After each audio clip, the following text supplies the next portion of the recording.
Hello, Julie here and welcome to my YouTube channel.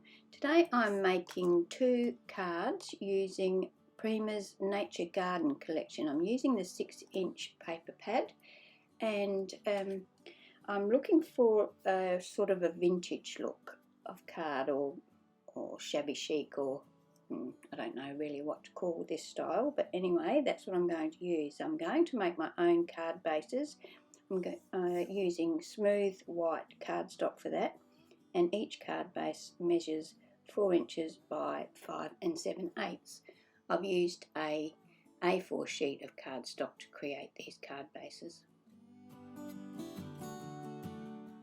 I'm going to select pattern paper from the pad and I'm going to cut a piece that is 3 7/8 by 5 3/4, so that is only 1/8 of an inch smaller in both directions than the actual card base. This will give me a very fine border around my card front when I attach this background paper. From the strip that I had left over from that, it was about 2 inches wide, I cut that down so that it was about 4 inches long. I wanted another piece of the same pattern paper, so I had to use a new sheet. This pad comes with 4 of each of the pattern papers in the pad. So I cut a piece that is 1 inch by 3 inches from the same paper. I wanted to mat my pattern paper on some white cardstock to make it stand out from the background, so I cut one piece that was 2 1/8 by 4 1/8 and another piece that was 1 1/8 by 3 1/8. Now I'm going to cut fishtails into both the pattern paper and the white cardstock. On the wider pattern paper I cut up 3/4 of an inch, so I find the middle of the width and then move up 3/4 of an inch, make a dot and then cut from each bottom corner to that dot. On the small piece I went up 1/2 an inch. I used a Versacolour ink cube in Cocoa to ink around the edge of all of my pattern papers, including the pattern paper that I'm going to use as my background on the front of the card.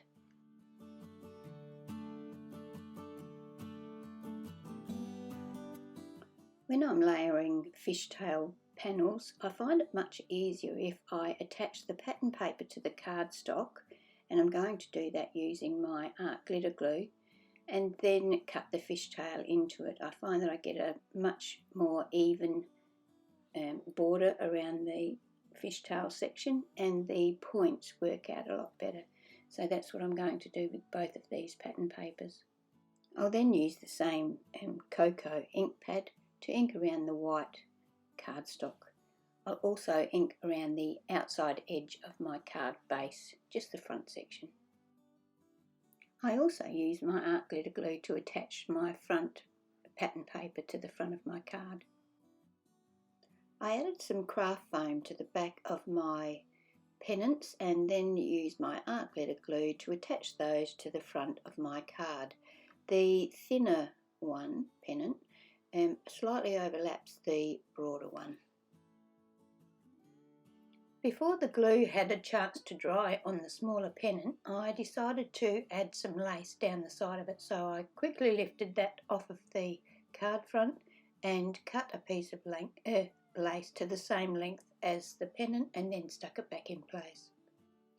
I had gathered up an assortment of embellishments and I started playing around with placement of these embellishments. There was a chipboard circle, some flowers, just an assortment of things, some fabric flowers, but I couldn't get them to look and feel the way I wanted them to, so in the end I ended up just going for the one large flower.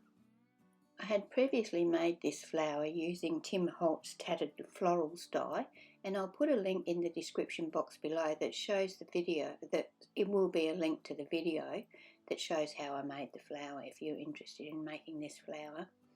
So once I decided that I just wanted to go with the one flower, I decided to put some cheesecloth behind it and a twine bow below it. So I'm going to use my hot glue gun to attach those to on top of those pennants that I've already layered on there. My sentiment for this card is happy birthday, and it's chipboard. I've given it a coat of gesso so that it can better absorb colour that I apply on top of it. I'm using that same cocoa ink cube to colour my sentiment. Then I'm going to use my art glitter glue to attach it to the bottom section of my card front.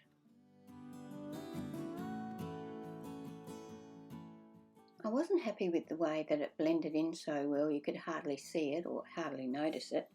The fact that it was chipboard and it had a bit of body to it did help a bit, but I still wasn't happy, so I swiped over it with my black ink cube to try and highlight it a little.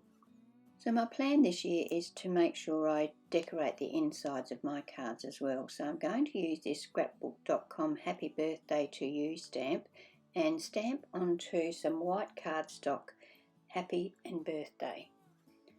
I'm going to stamp that with my VersaFine Onyx Black ink and then heat emboss it with some clear embossing powder. Once I finish that, I'm going to trim that down so it's only got a small white panel around it, and then I'm going to attach it to the inside of my card. Off screen I had trimmed a piece of cardstock to the same size as the one on the front of the card and attached that to the inside of the card. I also inked around the edge of that before I attached it. For an added touch, I used a flower that I had created using Cheery Lynn's chrysanthemum strip die. This is just one that I had laying around, was a spare from another project. So I attached that inside of the card, and then for the centre of that flower I used my Nuvo vintage drops in, what's it called, Peachy Keen, and just put a little dot in the centre of the flower to give a bit of colour.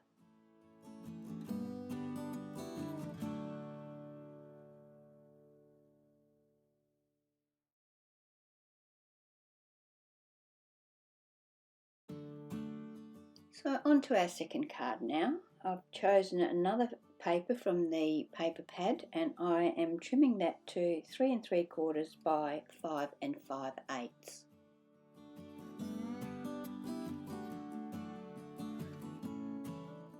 I'm going to put a panel down the side of this card front, so I'm choosing a different pattern paper and I'm going to trim that to 2 inches by 5 5/8. I'm going to lay a piece of ribbon or lace ribbon on top of this panel, so I'm just checking the width of that. That's what determines the width of the panel. I want to mat that pattern paper onto a piece of white cardstock, so I cut a piece 2 1/4 inches by 5 5/8 inches. I ink around the edge of all of my layers using my Versacolor black ink cube, and then I use double-sided tape to attach all of the layers on top of each other. When I attach the panel to the front of the card background, I put some scrap chipboard between the panel and the card front.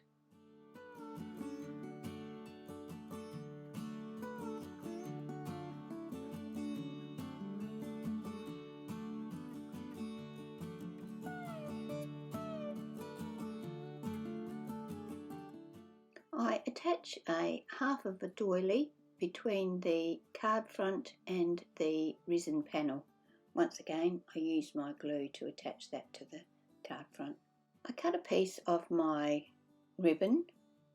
I don't know whether you'd call it ribbon or lace, but whatever. I cut it to the same length as the front panel on my card, which is 5 5/8. I attach 2 rows of double-sided tape to the back of the ribbon and then place it on top of the panel. I've used my Heartfelt Creations Botanical Rose stamp to stamp some flowers onto some plain white cardstock.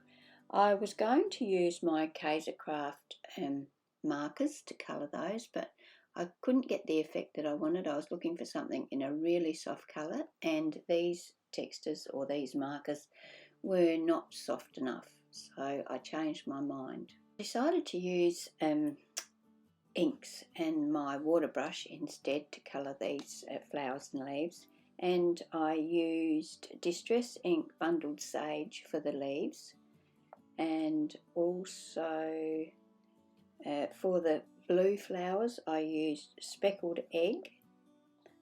I gave them one coat of speckled egg all over, and then where I wanted it slightly darker I came in with a second coat. I did two, each flower is going to have 2 layers, so I'm going to have 3 flowers. So I did 2 blue flowers and 1 pink flower. The pink flower I used tattered rose as my background softer colour and Victorian velvet as my highlight colour. The leaves, for the darker colour on the leaves, I also just did the same thing. I came in with a second coat of the bundled sage.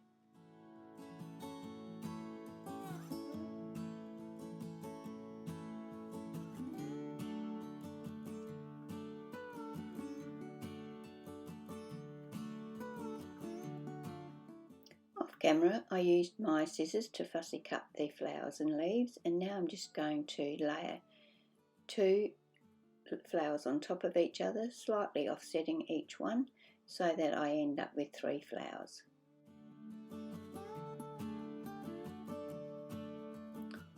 I have a chipboard oval frame. This is from Imaginarium, and I have given it a coat of white gesso. Now I'm going to go ahead and use my Victorian velvet ink to colour that frame. It's not going to be a solid colour, it's going to be just sort of like a wash. It's going to be very pale pink. I'm going to play around with the placement of my elements now, and once I'm happy with how it looks, I'm going to use my hot glue gun to attach them to the card.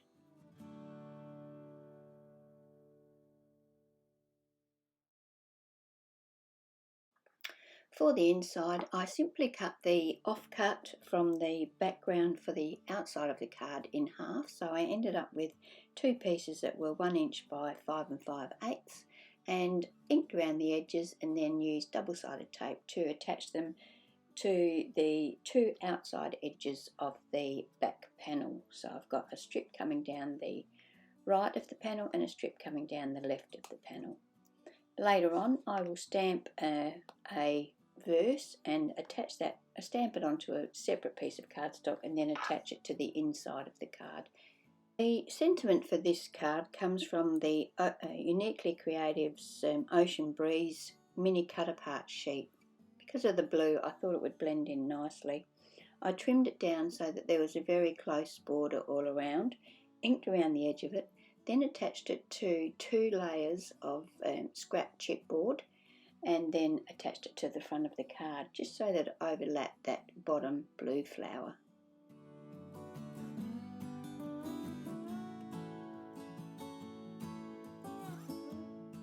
To add a little bit of shine to my card front, I'm going to use my Nuvo Jewel Drops in Sea Breeze, and just add that to the centre of the flowers that you can see the centre of.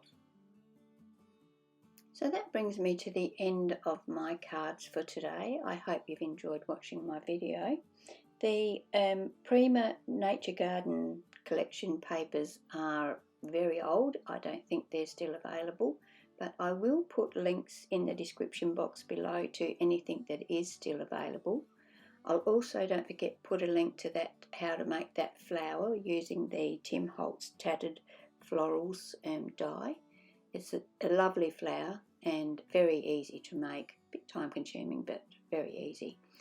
There's some stills and whatever coming up now, so enjoy the rest of the clip, and I hope you can join me for my next video. I'd also love it if you could give this video a like. Thank you.